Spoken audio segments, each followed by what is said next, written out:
মই আৰু পেপা নহজা তাতকৈ তোমাক মই কত গুণে মৰম কৰোঁ।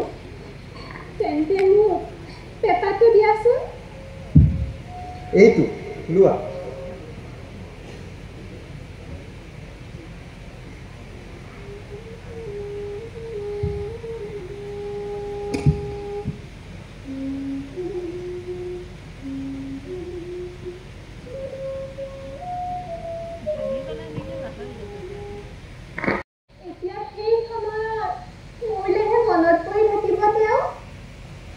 এতিয়া তুমি নোহোৱা সময়ত কোনে তোমাৰ মাত মাতিব? কোনে তোমাৰ মিঠা মিঠা গীত মোক শুনাব?